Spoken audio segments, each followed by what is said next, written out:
Mes 5 conseils pronostics pour le jour de Noël, c'est ce qu'on va voir aujourd'hui dans cette nouvelle vidéo juste après l'intro. Tu es passionné par les paris sportifs, tu souhaites augmenter tes revenus grâce à ta passion. Laisse-moi me présenter, je suis Aurélien Monod, plus connu sous le nom de Dorado, et je suis passé de livreur de pizza à parieur professionnel au Mexique. Alors cela fait 10 ans que je vis de ma passion et que j'aide les parieurs dans la francophonie à se créer un complément de revenus grâce aux paris sportifs. Si on a peut-être marre des arnaques dans ce milieu, c'est pourquoi je tiens à te dire que je suis un des rares parieurs à avoir un bilan 100% certifié par une plateforme externe et parmi les tout meilleurs de la plateforme. J'ai guidé des centaines de parieurs à travers mes vidéos, mes podcasts et toi aussi tu peux me contacter sur WhatsApp. Mon équipe te donnera ton plan d'action en fonction de ton capital, de ton niveau et ça totalement gratuitement. C'est unique en France, donc ne perds pas l'opportunité d'apprendre et de gagner à mes côtés. Je te dis à tout de suite sur WhatsApp et à très bientôt. Et bienvenue à tous dans l'Expert, votre émission du lundi au vendredi où on parle NBA, on parle paris sportifs et je tenais à vous souhaiter un joyeux Noël à tous. 25 décembre, NBA Christmas Day et on va aborder les différentes rencontres. Si vous êtes nouveau, n'hésitez pas à vous abonner à la chaîne YouTube et d'activer la cloche des notifications pour ne louper aucune des prochaines vidéos, les amis. Bon, j'espère que vous avez passé un bon réveillon, que vous avez passé, vous passez un joyeux Noël et que vous profitez de ces moments. J'enregistre cette vidéo le 24 décembre après-midi ici au Mexique afin de pouvoir me libérer de ma soirée et du 25 décembre que je puisse profiter au maximum moi aussi. Donc eh bien, on va pouvoir partir là-dessus et sachez que j'ai pas encore toutes les informations, mais ça on va revenir sur le disclaimer. On va faire le petit récapitulatif de la dernière vidéo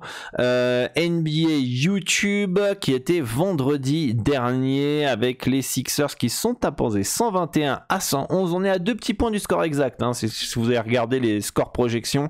121 à 109. Malheureusement, on avait Dennis Schroeder over 12,5 points à 1,917 qui fait un mauvais match, 6 points seulement pour l'Allemand, hein, comme je vous l'avais dit c'est souvent dans cette équipe de Toronto, je n'aime pas les performances joueurs. Un coup c'est Schroeder, un coup c'est Barnes, un coup c'est OG Anunoby, un coup c'est Siakam. Bref, on sait jamais en fait qui va performer et c'est un petit peu chiant. Le deuxième match, on manque de réussite, notamment avec Nets plus 4,5 à 925. C'est 2 lancers francs de Nikola Jokic dans les dernières secondes qui empêchent les Nets de rester dans l'handicap puisqu'ils s'inclinent 117 à 122 alors que tout le match hein, en vrai ça aurait été mérité de passer, mais on avait mis qu'une petite étoile. Et puis bon, KCP à un moment donné il peut pas mettre 2 paniers à 3 points à chaque match, il en a mis 1, c'est dommage, la cote elle était plutôt belle. Le match entre les Mavericks et les Rockets, on n'avait rien et victoire facile de Houston 122-96 avec l'absence de Luka Doncic, avec l'absence de Kyrie Irving notamment, victoire facile de Houston. Du côté du Heat face à Atlanta 124 à 119, c'était les projections score et on a eu un score final 122 à 113. Miami s'impose bien et le moins 1 à 934 qui passe. Le over 237 où j'avais dit j'aimais pas trop les over avec Miami, bah il y a eu 235 points dans le match, donc ça échoue à pas grand chose. Des gens de Temeray qui marquent 3 paniers à 3 points dans le match et Tyler Hero qui marque plus de 2,5 paniers à 3 points à 1,704, donc 2 sur 4 sur cette rencontre. On manque de réussite aussi sur le over dans cette rencontre. Rien entre les Warriors et les Wizards, 127 à 117 c'était le score projection et on n'est pas loin encore du score exact, hein, 129 à 118 et il n'y avait absolument rien d'intéressant dans ce match-là. Et enfin la dernière rencontre c'était les Kings qui recevaient les Suns déçus de Phoenix, hein, 120 à 105 victoire de Sacramento. Je m'attendais à mieux de la part de cette équipe de Phoenix, hein, et je pense qu'on était tous ok par rapport à ça. Le under 243,5 points qui passe à 869 et enfin la grosse confiance de la nuit c'était KD over 1,5 panier à 3 points à 735 qui passe avec 4 étoiles les amis. Voilà, dites-moi en commentaire ce que vous aviez eu, ce que vous aviez joué lors de la dernière émission. J'espère que vous avez pu encaisser Les matchs du jour, on a 5 matchs pour le NBA Christmas Day aujourd'hui avec, dans un premier temps, on n'oublie pas de s'inscrire sur PS3838 pour bénéficier des meilleures cotes les amis, ça c'est très important afin de maximiser vos gains. C'est le bookmaker qui ne limite pas les parieurs gagnants, c'est le bookmaker que je prends en référence dans ces vidéos YouTube, c'est le bookmaker que j'utilise personnellement depuis tant d'années et vous pouvez passer par Asian Connect, un des brokers les plus fiables au monde. Le lien est dans la description pour remplir le formulaire avec un tuto vidéo où je vous accompagne pas à pas. Ils peuvent vous contacter sur WhatsApp aussi si vous avez des difficultés en français et vous accompagne. Donc c'est un des services les plus pros que j'ai jamais vu dans les paris sportifs, hyper fiable et c'est pour ça que les retraits sont sécurisés et c'est un des seuls bookmakers qui, comme je vous l'ai dit, ne limite pas les gagnants et donc paye évidemment les gagnants. Donc n'hésitez pas à vous inscrire, le lien est dans la description. Petit disclaimer, parier, on comporte des risques, attention à l'abus d'alcool les amis qui peuvent vous faire tilter, vous faire miser un peu plus. On fait attention ce jour de Noël à ne pas miser trop de l'argent ou l'argent de mamie qui vous ont offert sous le sapin de Noël. On mise de l'argent qu'on est prêt à perdre.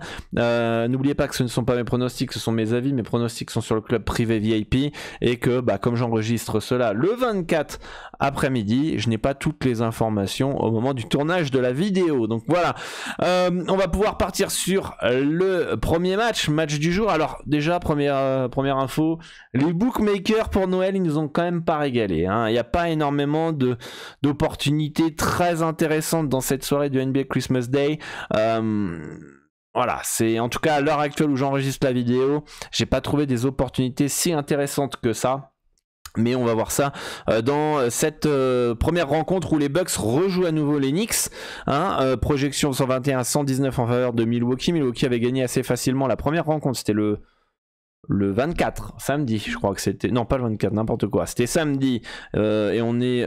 C'était le 23, c'était hier pour moi. Je m'embrouille un petit peu dans toutes les dates. Et Milwaukee avait gagné assez facilement à New York. Je m'attends à un scénario un petit peu différent pour Noël. Je m'attends à un match un peu plus disputé, un peu plus serré. Je serais pas étonné de voir New York s'imposer face à Milwaukee, mais il n'y a rien d'intéressant d'un point de vue handicap, d'un point de vue over-under. Par contre, on pourrait peut-être partir sur un Damian Lillard over 24,5 points à 793. Certes, New York est une équipe défensive, mais on sait très bien que c'est un match qui va être sur antenne nationale, que tout le monde va regarder.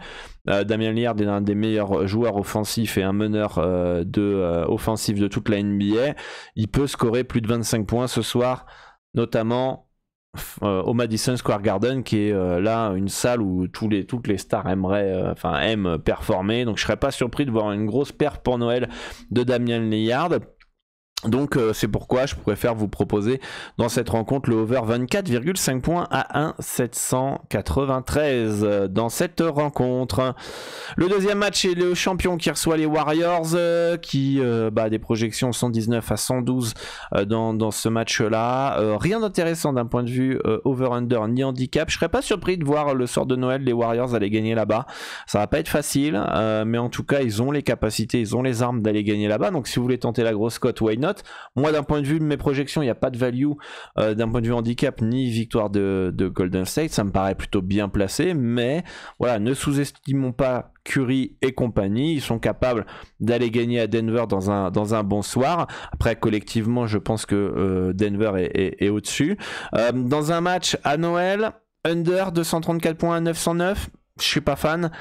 À Noël, on veut du spectacle. À Noël, c'est un peu un show pour les fans qui ont reçu des billets pour Noël, etc., etc. Donc, le under 234 points, je suis moins fan d'un under quand on part de ce principe-là. Par contre, quand on part du principe que c'est un match sur télé nationale où les joueurs vont le prendre au sérieux, vont à la fois faire du show, mais vont pas vouloir se faire humilier, donc on va être un peu dans l'entre-deux, je me dis que ça peut peut-être se compenser. Et du coup, on pourra avoir peut-être un peu plus de défense, notamment dans le quatrième quart-temps. Donc le under 234 points à 909, pourquoi pas. D'ailleurs, j'ai remarqué un truc en NBA, je vais pas vous le dire publiquement, je vais pas le dire en vidéo ni rien, etc. Mais je vais peut-être tester un truc pour les membres VIP. à voir d'un point de vue over-under de ce que j'ai pu remarquer ces dernières années et notamment en NBA. Donc tous ceux qui sont membres du club, je vous en ferai part. Vous pourrez peut-être aussi tester de votre côté, mais en tout cas il y a quelque chose que j'ai remarqué à force dans les cuts notamment qui pourrait être intéressant, et peut-être que je vais parfois me diriger plus vers des conseils un poil différents, justement en se basant par cette observation que j'ai faite, notamment dans ces vidéos YouTube. Malheureusement, ça pourrait être...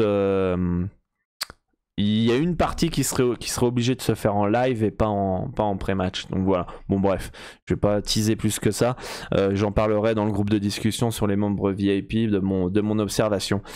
Donc under 234 points. Je m'attends à un match un peu plus sérieux des deux équipes. Certes du spectacle, peut-être en première mi-temps. Première mi-temps, c'est un peu le show, etc. Et en deuxième mi-temps, peut-être que là, si le match est serré, ça va un peu plus défendre. Voilà un petit peu ce que je vois pour Noël au niveau des physionomies des différentes rencontres. Donc c'est pourquoi le under 234 points à 909. Les Lakers qui reçoivent les Celtics, le classico NBA entre les deux franchises les plus titrées de NBA, 113 à 115 en faveur de Boston. Attention pour les Celtics, road trip, hein, donc attention potentiellement de la fatigue. Je trouve le cut un peu haut, under 235 points, 235,5 points à 892. Why not, intéressant, danger par rapport au spectacle de Noël. Mais justement, peut-être un poil plus d'enjeu dans cette journée-là, et peut-être under au total dans la rencontre, avec une deuxième mi-temps un peu plus défensive. Porzingis over 1,5 panier à 3 points. Attention tout de même, il a quand même loupé quelques matchs, blessé, etc. Après, je serais pas étonné que... en fait, ils l'utilisent pas mal, les Lakers, pour faire sortir Anthony Davis de la raquette, créer du spacing, etc. Donc le over 1,5 panier à 3 points pourrait être intéressant pour Porzingis, mais attention, dernièrement, il a été quand même moins utilisé, plus blessé que lors du début de saison avec Boston. Donc voilà pour ce match-là. Le Heat de Miami qui reçoit les Sixers de Philly, over 225 points 934. On n'aime pas les over avec Miami, mais je trouve que le cut est un poil bas. Autant Noël va faire qu'il y aura du over et du spectacle dans cette rencontre, mais voilà, difficile de jongler ce soir. Dans quelle vision on va avoir, dans quel type de match on va avoir pour Noël. C'est pour ça que la carte elle est pas très très belle que ça pour le jour de Noël, et qu'ils nous ont pas régalé. Le Père Noël chez Pinacle et chez les bookmakers nous a pas régalé, en tout cas au 24 où je tourne la vidéo, parce qu'en fait on a potentiellement valu sur des over, mais on connaît pas vraiment quelle attitude les joueurs vont avoir, quelle physionomie du match on va avoir dans cette rencontre. Donc on est obligé de se baser sur des stats pour une date spéciale. On est obligé de se baser sur les stats de la saison, et du coup je trouve le cut un peu bas par rapport au potentiel offensif du début de saison des deux équipes. On peut très bien avoir un under sur ce match-là entre Miami et Philly, qui sont une confrontation de conférence Est, et un under sur les autres matchs, un over sur les autres matchs, ou alors on a bien lu la carte, on a bien senti, on a pris des values, et du coup on peut faire 3 sur 3 comme 0 sur 3 au niveau des over-under. Mais en fait tout dépend de quelle physionomie du match, quelle attitude les joueurs vont avoir pour ce jour de Noël. Donc c'est ça qui est très difficile à lire d'un point de vue over-under. On est quand même dans une date un peu spéciale, le jour de Noël, il y a eu le réveillon la veille, etc. Certains joueurs n'ont pas pu le fêter avec leur famille, d'autres oui, d'autres se sont couchés un peu tard. Des fois il y a des matchs qui sont tôt comme New York-Milwaukee. Bref, t'es aussi tu sais que les gens sont venus pour Noël parce qu'ils ont eu ça comme cadeau, donc t'as pas envie de les décevoir, et puis en même temps tu es sur l'antenne nationale, donc t'as pas envie de te faire ridiculiser. Donc ça fait tout un mélange comme ça qui fait que les jours de Noël est toujours très difficile à parier. Moi généralement, sauf value que je respecte dans ma stratégie, je bête. Voilà, peu importe, Noël ou pas Noël, c'est value, je prends. S'il n'y a pas de value, je ne force absolument pas. Je me pose, je mets en fond les matchs de Noël, et puis bah, je regarde le show, et j'ai ça en fond, et je passe un bon moment, tout simplement. Mais je vais pas forcer pour parier parce que c'est Noël. Ça, c'est la pire erreur que vous pouvez faire, sauf si vous faites un petit combiné pour le fun, à 2 € de mise, juste pour pimenter la soirée de Noël. Mais en soi, ça reste une soirée qui est compliquée à lire. Et enfin, le dernier match, c'est les Suns face à Dallas, 120 à 116 d'un point de vue performance joueur. Aucun avis sur ce match. D'un point de vue over-under, handicap, plutôt bien placé. D'un point de vue performance joueur, il n'y a absolument rien qui est sorti. Sûrement parce que Luka Doncic, Kyrie Irving sont forfaits ou incertains. Du côté de Phoenix, savoir si Bradley Beal est là ou pas. Donc du coup, le book Pinac se préserve, ne sort absolument rien en performance joueur. Donc en fait, on n'a rien à se mettre sous la dent, à part des over-under et des handicaps qui me paraissent bien placés par rapport à mon score projection. Voilà les amis, pour cette carte de Noël qui est plutôt pauvre par rapport à l'année dernière. Je me souviens que l'année dernière, on avait une carte plutôt plus intéressante que ça. Là, pour ce soir, pour ce 25 décembre, je trouve que tout me semble bien placé. Mais on va rester patient, les amis. Au pire, c'est pas grave, comme je vous l'ai dit. On fait un petit combo fun, si vous voulez. Et puis vous régalez, vous mettez ça en fond. Je sais pas si je vais faire du live demain sur les pronostics en direct, si je vais faire un stream sur Twitch, je sais pas, je pense pas. Je pense que je vais prendre le temps de couper un petit peu. Toute l'année, je suis à fond, je coupe absolument jamais le PC. Demain, l'objectif, ça va peut-être être pour moi, en tout cas, de ne pas allumer une seule fois l'ordinateur de la journée, ou peut-être juste et reprendre le 26 tout simplement, mais enfin couper le PC enfin une fois dans l'année. Peut-être ça sera demain pour Noël. Voilà les amis, passez une excellente journée, joyeux Noël à tous, et merci pour votre soutien, merci pour votre confiance, merci pour cette année où vous m'avez soutenu, vous avez fait des partages, des likes, des commentaires, ça a aidé la chaîne. Merci aussi à tous pour votre participation, quoi. Sans vous, Dorado n'existe pas, donc je voulais tenir à vous remercier par rapport à tout ça. Et puis j'espère qu'on va pouvoir continuer ensemble avec les années qui viennent, et qu'on va être de plus en plus nombreux, et pouvoir aider un maximum de parieurs dans la francophonie à arrondir leur fin de mois. Voilà les amis, moi je vous souhaite encore une fois un joyeux Noël, bonne fête de fin d'année, et je vous dis à bientôt pour une nouvelle émission, l'expert. Ciao ciao.